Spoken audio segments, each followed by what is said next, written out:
Good morning all of you. My self सपना राजपूत। एक बार फिर ग्रेड 11th में आप सभी का स्वागत है। नया चैप्टर स्टार्ट या नई पोएम स्टार्ट करने से पहले आई होप कि आपने first, second, third and fourth chapter लिख लिया होगा और आपको समझ में भी आया होगा। चैप्टर को आगे बढ़ाएं उससे पहले आपको साथ साथ में ग्रामर सेक्शन में एक इंस्ट्रक्शन देना चाहती हूँ। जब भी टेक्स्ट बुक एक्सरसाइज आप करें, एक उसमें आश्रय स्पष्ट आपको नहीं करना है और एक समास का जो पोर्शन दिया है वो आपको अभी नहीं करना है। जब हम मिलेंगे तब उसके बारे में मैं जानकारी दूंगी, ठीक है। अब हम नई पोएम स्टार्ट करेंगे जिसका नाम है पोएम नंबर 5, शिक्षक के नाम पत्र, जिसके लेखक हैं अब्राहम लिंकन। पोएम का नाम है शिक्षक के नाम पत्र। एक पिता ने किस प्रकार से अपने बेटे को एक नया सबक सिखाने के लिए एक लेटर लिखा है, जो आजकल हम इस पद्धति को भूलते जा रहे हैं। आज वर्तमान युग में जिस तरीके से नई नई टेक्नोलॉजी का यूज़ हुआ है, तब एक दूसरे को हम पत्र लेकर नहीं करते, लेकिन माध्यम बदला है। लेकिन आज भी हम चाहे टेक्स्ट मैसेज कर लें या व्हाट्सएप मैसेज कर लें, लेकिन हमें लिखना तो पड़ता ही है। लेकिन यहाँ पर एक पिता किस प्रकार से एक विनंती भरा पत्र लिख रहे हैं अपने शिक्षक को, यानी बेटे के शिक्षक को, वो क्या उसको नसीहत दे और किस तरीके से वो अपने उसके बेटे को बनाए, ये और बनाने के साथ साथ उसके अंदर क्या अच्छे और बुरे के बीच का अंतर पहचाने, बड़ों और छोटों का सम्मान करे, सेल्फ डिपेंड बने और साथ साथ उसके अंदर खुद को समझने का आत्मबल होना चाहिए। ये यहाँ पर और सबसे बड़ी चीज़ है कि जब तक इंसान को खुद पर पूरा विश्वास नहीं होगा तब तक वो अपने जीवन में आगे बढ़ नहीं सकता। तो ये चीज़, सारी चीज़ें जितनी भी मैंने कही है, ये सारी चीज़ें हम पोएम को पढ़ते समय हम देखेंगे कि क्या क्या इच्छाएं व्यक्त की है एक पिता ने, किसके समक्ष, एक अध्यापक के समक्ष, और ईमानदारी के साथ। कई सारे उनके अंदर, कहते हैं सबसे बड़ा गुण अगर मनुष्य के अंदर आ जाए, सब्र, जिसे इंग्लिश में कहते हैं पेशेंस, अगर वो आ जाए तो इंसान किसी भी चीज़ को पा सकता है। तो यहाँ पर वही चीज़, ये पोएम इंग्लिश में भी है और वही चीज़ यहाँ पर हिंदी में इसका अनुवादन किया है। तो हम पढ़ेंगे कवि परिचय में लास्ट पैराग्राफ। यह पत्र अमेरिका के राष्ट्रपति अब्राहम लिंकन ने अपने पुत्र के अध्यापक को लिखा है, जिसमें अध्यापक द्वारा किसी विद्यार्थी को ईमानदारी, विवेकशील, परिश्रमी, धैर्यवान, आत्मनिर्भर बनने के साथ साथ अपने विचार स्वयं बनाने पर बल दिया है, यानी खुद सोचे और उसको खुद ही आचरण करे, ताकि जिससे कि उसको अपने आप पर पूरा विश्वास हो। पत्र में वर्णित जितनी भी इंस्ट्रक्शन दी गई, वर्णित मतलब जितनी भी इंस्ट्रक्शन दी गई है, शाश्वत यानी वास्तविक जीवन मूल्य पर आज भी प्रासंगिक है। आज भी हर एक मनुष्य में ये चीज़ देखने को मिलती है। यह मूल पत्र हिंदी पद्य में रूपांतरित है। पत्र शैली में लिखा गया ये पाठ प्रेरणादायक है। अगर हम इसको सिर्फ पोएम के माध्यम से ना लेकर अगर हम इसे अपने वास्तविक जीवन में इसे लाएं, तो सचमुच में ये हमारे लिए मोरल के रूप में ये काम करेगा। देखें कि किस प्रकार से एक पिता अपनी इच्छाओं को व्यक्त कर रहा है एक अध्यापक के समक्ष। और लिखने का एक तरीका, हमेशा मैं कहती हूँ कि पत्र लिखने का एक तरीका होता है कि फॉर्मल लिख रहे हो या इनफॉर्मल, यानी कि औपचारिक पत्र लिख रहे हो अनौपचारिक, लेकिन जो भी लिखें, किसी की भी शुरुआत करें तो एक रिस्पेक्ट भरे शब्दों से करनी चाहिए। तो यहाँ पर जो अमेरिका के राष्ट्रपति हैं अब्राहम लिंकन, उन्होंने भी अपने अध्यापक को एक रिस्पेक्ट भरा शब्दों से संबोधित किया है। तो देखिए शब्द, पहले हम पोएम का पठन करेंगे कि आदरणीय गुरुजी, सभी आदमी न्यायप्रिय नहीं होते और नहीं होते सभी सत्यनिष्ठ। मेरा बेटा सीखेगा ये कभी ना कभी मगर उसे ये भी सिखाइए कि दुनिया में हर बदमाश की तरह होता है एक साधु चरित पुरुषोत्तम भी। स्वार्थी राजनीतिक होते हैं इस दुनिया में, जैसे होते हैं उसी तरह पूरी जिंदगी निछावर करने वाले नेता भी होते हैं। घात में दुश्मन अगर तो सहायक मित्र भी होते हैं। मैं जानता हूँ सारी बातें झटपट नहीं सिखाते बनती, फिर भी हो सके तो उसके मन में जमाइए पसीना बहाकर कमाया हुआ 1 पैसा तक फोकट में मिले हांडे से ज़्यादा मूल्यवान है। सिखाइए उसे कैसे झेलते हैं हार, और सिखाइए जीत की खुशी को स्वयं से मनाएं। अगर आप में ताकत हो तो उसे ईर्ष्या देश से दूर रखना सिखाइए। सिखाइए उसे अपना हर्ष संयम से दिखाएं। कहना गुंडों से मत डर जाना, क्योंकि उन्हें झुकाना सबसे आसान होता है।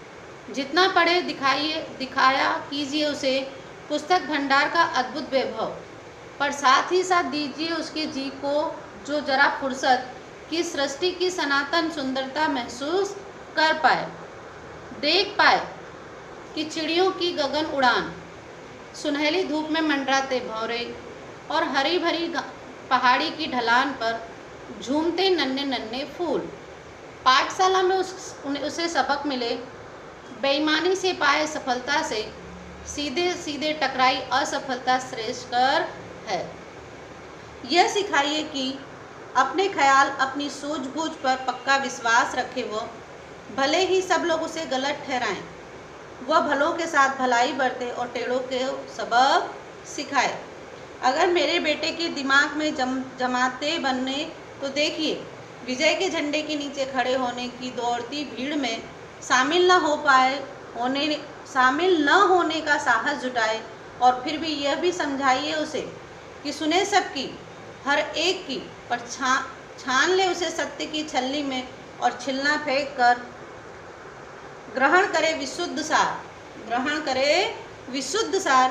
बन पड़े तो उतारिए उसके मन में, हंसते रहो हृदय का दुख दबाकर।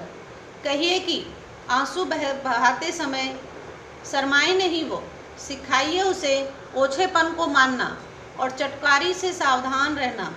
उसे पक्के पूरी तरह समझाइए खूब कमाई करे ताकत और अकल की लागत से, लेकिन कभी न बेचे अपना हृदय अपनी आत्मा धिक्कारती हुई आती भीड़ अगर, तो अनदेखा करना सिखाइए उसे, और लिखिए उसके हृदय पर जो सत्य जान पड़े, न्यायोचित लगे, उसकी खातिर धरती में गड़ाकर पांव लड़ता रहे। उसे ममता दीजिए, मगर लाड़ करके मत बिगाड़िए। आग में जल तप कर निकले बिना लोहा मजबूत फौलाद नहीं बनता। उसे आदत डालने की, अधीर होने का धीरज संजोए और धीरज से काम ले वो। अगर दिखानी है बहादुरी तो हमें विश्वास चाहिए स्वयं का मजबूत, तभी जगेगी उद्धता श्रद्धा मनुष्य जाति के प्रति। क्षमा कीजिए गुरुजी, मैं बहुत बोल रहा हूँ, बहुत कुछ मांग भी रहा हूँ, फिर देखिए जितना बने कीजिए जरूर। मेरा बेटा है, बहुत प्यारा बच्चा है भाई आपका, अब्राहम लिंकन। तो इस प्रकार से आपने देखा कि कितनी ही विनम्रता के साथ और कितनी चीज़ों की हिदायत देते हुए अब्राहम लिंकन जी ने बड़े ही सुंदर शब्दों का प्रयोग करते हुए इस काव्य की रचना की। और एक निवेदन भरे शब्दों को, कहते हैं ना, किसी से अगर हमें काम करवाना है या काम कुछ करना है तो बोलने की छटा मनुष्य के अंदर होनी चाहिए। इसीलिए कहते हैं कि बोलना भी एक कला है जो हर किसी को आता नहीं है। अगर ये कला किसी ने सीख ली तो वो किसी पर भी विजय पा सकता है, लेकिन कब बोलें, कैसे शब्दों का प्रयोग करें, यह कला हर किसी को आती नहीं है। परिणाम यह होता है कि जब हमें जो चीज़ बोलनी होती है वो सही तरीके से नहीं बोल पाते तो कई बार काम सफल होते हुए भी उसमें हमें असफलता मिलती ही है। लेकिन यहाँ पर जिन जिन शब्दों का प्रयोग किया गया हर एक पोएम के पैराग्राफ में, आप देखिएगा बहुत ही सुंदर शब्दों का प्रयोग किया गया है। तो अब हम काव्य का स्पष्टीकरण करेंगे, एक एक पैराग्राफ को पढ़ेंगे, जहाँ लगेगा वहाँ पर आप अंडरलाइन भी कीजिएगा। जैसे आदरणीय गुरुजी, आदरणीय यानी रिस्पेक्ट भरा शब्द कहा गया है। वैसे भी जो हमें ज्ञान देता है वो हमारे लिए सर्वोपरि होता है। यहाँ पर गुरुजी को आदरणीय यानी सम्मान सूचक शब्दों से नवाजा गया है। सभी आदमी न्यायप्रिय नहीं होते, कि इस दुनिया में जरूरी नहीं है कि जो बोलते हैं वो सच्चा न्याय ही करते हैं, और नहीं होते सत्यनिष्ठ। सत्यनिष्ठ यानी सत्य में विश्वास रखने वाले या सत्य बोलने वाले। मेरा बेटा सीखेगा कभी ना कभी, मगर उसे यह भी सिखाइए कि दुनिया में हर बदमाश की तरह होता है एक साधु चरित पुरुषोत्तम भी। कि उसे जीवन में ये भी सिखाइए, वो सीखेगा जो उसे सीखना है, न्याय करना सीखना है या सत्य बोलना सीखना है, ये उसे सीख ही लेगा। लेकिन उसे अच्छे और बुरे की पहचान, दुनिया में हर एक बदमाश की तरह ये भी बताइए कि सभी इंसान बुरे नहीं होते। उसे बताइए कि एक इंसान ऐसा भी होता है कि जो साधु भी होता है, यानी साधु का मतलब ये नहीं होता है कि बस हमने जो चोगा पहन लिया और साधु जैसा तिलक लगा लिया तो हम अच्छे व्यक्ति, ये नहीं। यानी कि अच्छे शब्दों का प्रयोग करना या सत्य बोलना, कभी भी निष्पक्ष होकर न्याय करना, किसी भी दबाव में आकर झूठ ना बोलना। स्वार्थी राजनीतिक होते हुए दुनिया में जैसे होते हैं, उसी तरह पूरी जिंदगी न्यौछावर करने वाले नेता भी, कि इस दुनिया में ऐसे भी लोग हैं, दो प्रकार के लोग, जो देश के हित के लिए अपने प्राणों का बलिदान भी करते हैं, और ऐसे भी होते हैं जो अपने स्वार्थ के लिए दूसरों का उपयोग भी करते हैं। तो ये दोनों के बीच का अंतर उसे आना चाहिए। उसके बाद होते हैं घात में दुश्मन, अगर कहते हैं कि उसको इस इंसानों को पहचानने की एक समझ होनी चाहिए कि कब कौन तुम्हारा दुश्मन है और कौन तुम्हारा मित्र। जो सहायक भी हो, मित्र भी होते हैं, मैं जानता हूँ कि ज़रूरी नहीं कि हर इंसान दुश्मन ही हो, कई ऐसे भी होते हैं जो हमारे मित्र होते हैं, जो हमारा हित चाहते हैं, ये मैं अच्छी तरह से जानता हूँ। मगर सभी बातें झटपट नहीं सिखाते बनती। जितनी भी मैं आपको हिदायत दे रहा हूँ, जितनी भी बातें मैं आपको बोल रहा हूँ कि मेरे बेटे को सच और झूठ का, अच्छे और बुरे का, और साधु और शैतान के बीच का अंतर, और मित्र और दुश्मन के बीच का अंतर, ये सारी चीज़ें सिखाने की बातें मैं आपको फर्स्ट पैराग्राफ में मैंने आपको कहा। लेकिन इतना आसान नहीं है, ये झटपट नहीं सीखी जाती, तुरंत नहीं सीखी जाती। फिर भी हो सके तो उसके मन में जमाइए, जितनी आप कोशिश कीजिएगा कि जितनी बातें, अगर इतनी चीज़ों में से अगर उसने कुछ भी सीख लिया तो मेरे लिए वो चीज़ सफलकर होगी। कि उससे समझाइए कि पसीना बहाकर कमाया हुआ एक पैसा फोकट का मतलब होता है मुफ्त में मिले हांडे से ज़्यादा मूल्यवान है। यानी यहाँ पर मेहनत की कमाई और आसानी से मिला हुआ पैसा के बीच का अंतर, कि आप जब मेहनत कमाकर, पसीना कमाकर, जब बहाकर आप पैसा कमाते हो तो वो आपके लिए कितना इम्पोर्टेंस होता है। और वही चीज़ कोई हमें पैसे वापरने के लिए या खर्च करने के लिए दे तो बड़े आसानी से हम उसे खर्च करते हैं। जैसे बचपन में आप लोगों ने कहानी सुनी होगी कि बेटा रोज़ पिता से पैसे मांगता था, पिता उसे देने को मना कर दे तो बेटे को बहुत बुरा लगता। लेकिन एक दिन पिता ने उसको कहा कि लो, मैं तुम्हें, चलो तुम मांगते हो तो मैं तुम्हें ₹1 देता हूँ, और उसे देते और उससे कहते कि जाओ इसे जाके कुएं में डाल दो। तो बच्चा वही करता कि वो पैसे को लेता और कुएं में डाल देता। एक दिन पिता ने उसे देने, रोज़ वो उसका नित्य क्रम यही बन गया था। एक दिन पिता ने पैसे देने से इनकार कर दिया, कि ऐसा कहा कि जो तुम रोज़ मैं तुम्हें पैसा देता हूँ तुम उससे डाल देते हो, आज का पैसा तुम्हें खुद कमाना है। दिन भर वो मेहनत के लिए निकला लेकिन कहीं नहीं मिला। रास्ते में एक मुसाफिर जा रहा था, उसके पास काफ़ी सामान था। उसने उठाने के लिए उस बच्चे से कहा कि तुम मेरा अगर सामान यहाँ पहुँचा दो तो उसके बदले में मैं तुम्हें ₹1 या 1 अन्नी दूंगा। बेटे ने कहा कि ठीक है, सारा दिन घूमा, मुझे कुछ नहीं मिला, चलो कैसे भी सही पैसे तो मिलेगा। और उसने जिस मेहनत के साथ उसके सामान को एक जगह से दूसरे जगह पहुंचाया, उसके बाद जो उसे पैसा मिला, उस पैसे को लेकर जो उसे खुशी हो रही थी, उसकी खुशी का ठिकाना था ही नहीं। और जब वो पैसे लेकर वो जब अपने पापा के या अपने पिता के पास जा रहा था तो उसे लगा था आज पिता इस पैसे को देखकर उसकी पीठ को थपथपाएंगे। तब वो अपने पिता के पास जाता है और कहता है कि लीजिए पिताजी, आज मैंने अपनी मेहनत से ₹1 कमाया। बोले कोई बात नहीं, इसे ले जाओ कुएं में डाल दो। तो बेटे को बड़ा गुस्सा आया, बड़ा क्रोध आया कि मैंने दिन भर इतना घूमने के बाद, इतना काम ढूंढने के बाद बड़ी मेहनत से इस पैसे को कमाया और पिता मुझे कह रहे हैं कि इसे कुएं में डाल दो। तो वो झुंझलाया और पिता से कहा कि आपको पता है ये पैसे मैंने कितनी मेहनत से कमाए हैं। तब पिता ने उससे कहा कि जब मैं रोज़ तुम्हें ₹1 का सिक्का देता था और मैं तुम्हें कहता था इसे कुएं में डाल दो, तब आपने बड़ी आसानी से उसे डाल दिया। तो क्या हम मेहनत से पैसे नहीं कमाते? इसी अंतर को सिखाने के लिए मैंने तुम्हें पसीने की कमाई करने को कहा, जिसका आज तुम्हें एहसास हो गया है, यानी कि आज तुम्हें पैसे की कीमत का पता चल गया है। तो यहाँ पर वही चीज़ कि मुफ्त में कमाया हुआ पैसा और पसीने से कमाए हुए पैसे के बीच का एक पिता ने यहाँ पर अंतर बताया।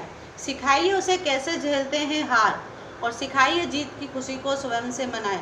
हमेशा ज़रूरी नहीं है कि आप किसी प्रतिस्पर्धा में उतरे हों, और ज़रूरी नहीं कि आपको उसमें आपकी एक्सपेक्टेशन होती है कि हम फर्स्ट और सेकंड रैंक से आएँ। तो कई बार एक पक्ष को तो हारना है, ये निश्चित ही है, लेकिन आप हारे हैं तो उसके लिए आप अपने आप में उस हार को स्वीकार भी करना चाहिए, क्योंकि आपको उस हार से एक सबक मिलेगा। उससे आपके अंदर हताशा नहीं जन्म लेनी चाहिए, क्योंकि हताशा अगर आपके जीवन में जन्म ले ली तो ज़िंदगी में आप कभी आगे बढ़ ही नहीं सकते। उस हार में अपनी कहाँ पर कमी रह गई, उस कमी को ढूंढिए। और अगर मान लो लाइफ में कभी सक्सेस मिलती है और आप सफल होते हैं, तो सफल के लिए किसी की शाबाशी की ज़रूरत नहीं है। आप अपने आप को खुद उस खुशी को मनाइए और अपने आप को अप्रिसिएट करना आना चाहिए, और उसके लिए हम किसी की पीठ थपथपाने के मोहताज नहीं है। तो यहाँ पर हार और जीत का अंतर बताया है। फिर अगर आप में ताकत हो तो उसे ईर्ष्या द्वेष यानी किसी से जेलेसी की भावना से दूर रखना। किसी के कार्य को देखकर हमारे अंदर ईर्ष्या की भावना नहीं आनी चाहिए। सिखाइए उसे अपना हर्ष स्वयं से दिखाए। हर्ष यानी खुशी को ऐसे प्रकट करे जिससे किसी और को तकलीफ ना हो। कहना, उससे ये भी बताना कि गुंडों से मत डर जाना, यानी शक्तिशाली, कई हमारे समाज में कई सारे शक्तिशाली प्रभाव होते हैं। साथ ही उसे यह भी सिखाइए कि गुंडों से मत डरना, क्योंकि उन्हें झुकाना सबसे आसान होता है। हमारे समाज में दो प्रकार के लोग होते हैं, एक होते हैं साधारण मनुष्य और एक होते हैं पैसा के बल पर अपनी ताकत का रोब दिखाने वाले लोग। जो साधारण मनुष्य को कई बार परेशान भी करते हैं, तो ऐसे लोगों से डरना नहीं है, क्योंकि ये सिर्फ ऊपरी दिखावा करते हैं। इन्हें झुकाना सबसे बड़ा आसान काम होता है। और जितना बन पड़े दिखाया कीजिए उसे। पुस्तक भंडार का अद्भुत वैभव, यानी पुस्तक में जो ज्ञान है, उसकी जो शक्ति है, उसके आगे बड़े से बड़े लोग भी झुक जाते हैं। तो यहाँ पर वही चीज़, पर साथ ही साथ दीजिए उसको जी को जरा फुर्सत। जी मतलब उसके मन को, इतना ज्ञान काफ़ी है उसके लिए। कई बार मनुष्य इतना अपनी जिम्मेदारी या अपने ज्ञान में इतना उलझ जाता है कि कुदरत की सौंदर्यता कितनी है। इस संसार में बहुत सारी पढ़ाई के अलावा भी देखने लायक चीज़ है, कई उस चीज़ों को नहीं देख पाता। तो उसके जी को इतनी फुर्सत भी मिले कि सृष्टि यानी देश की या समाज की, इस संसार की सनातन सुंदरता को महसूस कर पाए कि वास्तविकता इस संसार में क्या है, कौन कौन सी चीज़ें देखने लायक है या कौन सी चीज़ें देखने लायक नहीं है। उस चीज़ को भी वो भली भांति समझे। किताबों का ज्ञान होना ज़रूरी है, लेकिन कुदरत ने जो हमें सौंदर्य दिया है उसको भी निहारना बहुत ज़रूरी है, कि देख पाए वो चिड़ियों की गगन उड़ान, सुनहली धूप में मंडराते भौरे, हरी भरी पहाड़ी की ढलान पर झूमते नन्हे नन्हे फूल। यानी यहाँ पर प्रकृति सौंदर्य का वर्णन किया है कि किस प्रकार से आकाश में स्वच्छंद रूप से पक्षी विहर करते हैं, यानी घूमते हैं। उसके बाद सुबह की मंडराती धूप कितनी हमारे लिए हेल्पफुल है, उसका एहसास कराना, और पहाड़ों का नज़ारा देखने का, ये सारी चीज़ें कुदरती सौंदर्यता है जो इसका भी उसको एहसास होना चाहिए। पाठशाला में सबक मिले, बेईमानी से पाई सफलता और सीधे सीधे टकराई असफलता श्रेयस्कर है। कि पाठशाला में उसे ये सबक मिलना चाहिए, ज्ञान मिलना चाहिए कि बेईमानी से कमाया हुआ पैसा कभी हमारे लिए यूज़फुल होता नहीं है। उससे तो असफलता मिले, वो असफलता हमारे लिए ज़्यादा अच्छी, कम से कम किसी के हृदय को तो चोट नहीं पहुंचाते। यह भी सिखाइए कि अपने ख्याल और अपनी सूझबूझ पर पक्का विश्वास रखे। वो सबसे अच्छी और इम्पोर्टेंट बात इसमें यही चीज़ है कि कोई भी मनुष्य जो अपना एक लक्ष्य बनाता है, तो उस लक्ष्य पर उसे अपना सेल्फ कॉन्फिडेंस होना ज़रूरी है। अगर उसको अपने सेल्फ कॉन्फिडेंस ही नहीं होगा, तो अपने जीवन में कहाँ उसे कब चलना है उसे पता ही नहीं चलेगा। तो यह सबसे पहला है, उसको अपने विश्वास को मजबूत करना। भले ही लोग उसे गलत ठहराएं, क्योंकि जीवन में हम कोई नई चीज़ों की शुरुआत करते हैं तो ज़रूरी नहीं है कि हर वो चीज़ सबको पसंद आए, लेकिन जब हमें उसमें सफलता मिलती है तो वही कार्य सबको अच्छा लगने लगता है। वह भलों के साथ भलाई बरतें और टेढ़ों को सबक सिखाएं, क्योंकि संसार कैसा है कि हम जितनी भी इंसानियत बरते, कई बार ऐसे लोगों के साथ भी हमें शक्ति का प्रयोग करना पड़ता है, क्योंकि उनको वही भाषा समझ में आती है। तो यहाँ पर अच्छों के साथ अच्छाई बरतने की और टेढ़ों के साथ वो जिस भाषा में समझे उनको उसी भाषा में बात करने की सबक सिखाई गई है।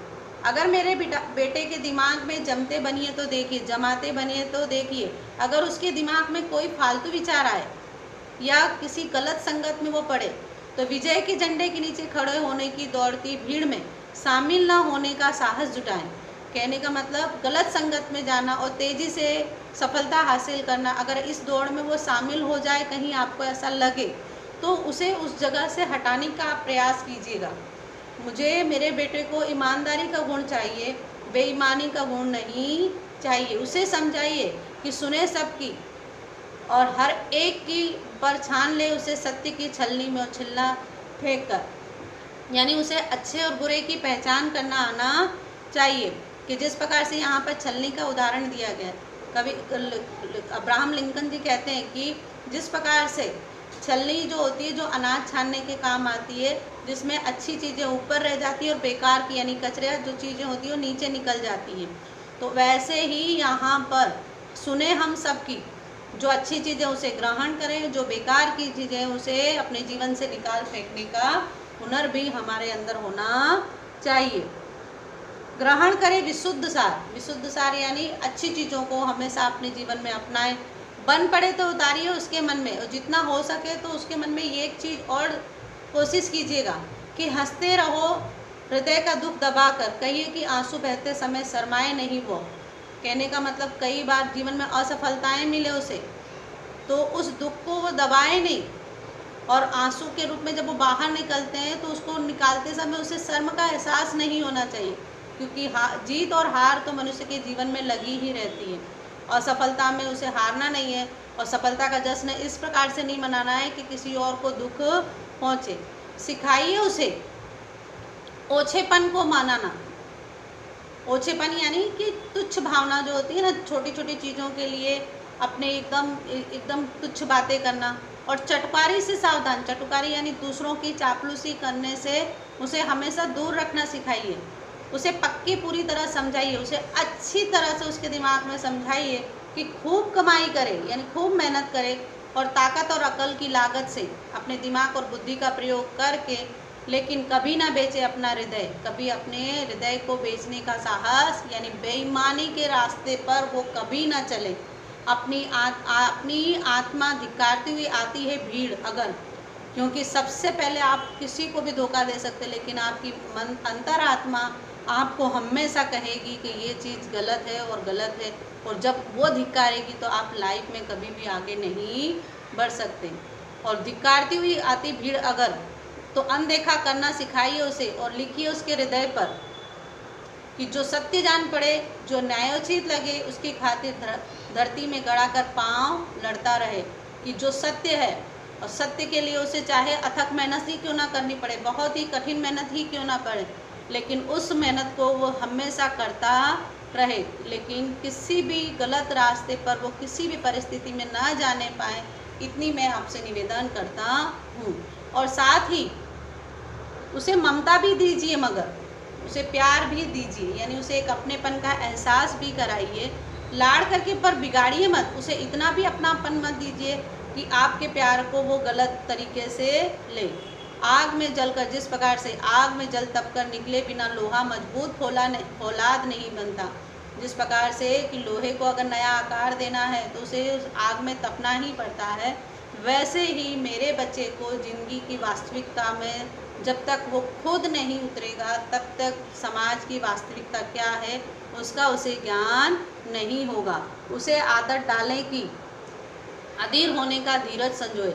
सबसे बड़ा गुण अधीर यानी व्याकुल होने से पहले अपने उसके विचारों पर सब्र रखें और धीरज से काम ले। वो अगर दिखानी है बहादुरी तो हमें विश्वास चाहिए स्वयं का मजबूत, तभी जगेगी उद्धता श्रद्धा मनुष्य जाति के प्रति। अगर आपको सेल्फ कॉन्फिडेंस मजबूत करना है तो सबसे पहले अपने आप पर मजबूती यानी सेल्फ कॉन्फिडेंस होना चाहिए, तभी आपको एक मनुष्य के प्रति दूसरे मनुष्य के प्रति श्रद्धा का भाव जगेगा। क्षमा कीजिए गुरुजी। और इतनी सारी इंस्ट्रक्शन देने के बाद उन्होंने माफ़ी भी मांगी है, अध्यापक जी से माफ़ी भी मांगी और कहा है कि माफ़ कीजिएगा गुरुजी, मैं बहुत बोल रहा हूँ, बहुत कुछ मांग भी रहा हूँ, बहुत डिमांड भी मैंने की है, फिर देखिए जितना बन पड़े कीजिएगा ज़रूर, मेरा बेटा है, बहुत प्यारा बच्चा है भाई, और वो आप ही का बच्चा है। जितना मैंने कहा है उस सभी के लिए मैं आपसे माफ़ी मांगता हूँ, लेकिन बहुत सारी विनती भी की है और अपनी इच्छाओं को भी व्यक्त किया है। हो सके आप उतना अपने आप से प्रयत्न कीजिए। बाकी जैसे मेरा बेटा है वैसे आप ही का भी वो बेटा ही है। एक कहते हैं ना, एक पिता ने किस प्रकार से आरजू भरे शब्दों को यानी विनंती भरे शब्दों को एक अध्यापक के सामने पत्र के माध्यम से व्यक्त किया है अपनी भावनाओं को, और बेटे को सही बहुत सारी चीज़ें, अच्छे और बुरे का भेद, मित्र और दोस्त का भेद, जाति और धर्म का भेद, और सत्य और असत्य का, सफलता और असफलता का भेद, कि न्यायप्रिय और बुराई और अमीरी का भेद, तेजी से अमीर बनना और समाज के अमीर लोगों से न डरना, ईमानदारी का गुण अपनाना, बहुत सारी चीज़ों को, साथ में प्रकृति सौंदर्य को भी निहारने का यहाँ पर। और अंत में एक अच्छी सी बात की थी कि उसे अपनेपन का एहसास भी कराइए, लेकिन इतना भी अपनापन मत दीजिए कि वो बिगड़ जाए और आपका सम्मान ना करे। और उन्होंने अंत में जिस प्रकार से माफ़ी मांगी कि मैं बहुत कुछ बोल रहा हूँ और बहुत कुछ मांग भी रहा हूँ, लेकिन हो सके तो मुझे क्षमा कीजिए, क्योंकि बच्चा मेरा बेटा होने के साथ साथ वो आपका भी बेटा है। यहाँ पर हमारी पोएम समाप्त होती है। आई होप कि आपको ये पोएम समझ में आई होगी, और जो इंस्ट्रक्शन जो हर बार मैं देती हूँ, कहीं पर भी आपको समझ में ना आया हो तो आप वहाँ पर मुझसे पूछ सकते हैं। तो जैसे मैं हर बार बोलती हूँ और आप पूछते हो, अब यहाँ पर हम स्वाध्याय का MCQ देख लेते हैं कि अब्राहम लिंकन ने ये पत्र किसको लिखा? तो पुत्र के शिक्षक को लिखा। किसको झुकना सबसे आसान होता है? झुकाना। तो गुंडों को झुकाना सबसे आसान होता है। जीत की खुशी किसके साथ मनानी चाहिए? स्वयं के साथ। सत्य और न्याय के लिए क्या करना चाहिए? संघर्ष करना चाहिए। यहाँ पर इसी प्रकार से क्वेश्चन आंसर हैं, फिर 2-3 वाक्यों वाले हैं, और फिर लॉन्ग क्वेश्चन आंसर है, और विलोम शब्द है। जैसे असफलता, तो सफलता, हर्ष का शोक, संयम, असंयम, झुकाना, उठाना, विशुद्ध, शुद्ध। अब यहाँ पर जैसे मैं समास कह रही हूँ तो ये एक्सरसाइज आपको नहीं करनी है, बस आप इसी प्रकार से अपनी नोटबुक में से चैप्टर वाइज लिखते जाइए। आप जहाँ हैं अपने परिवार के साथ अपने घर में रहें, सुरक्षित रहें और अपना ध्यान रखें। और जय हिंद, जय भारत के साथ यहाँ पर मैं काव्य की समाप्ति करती हूँ।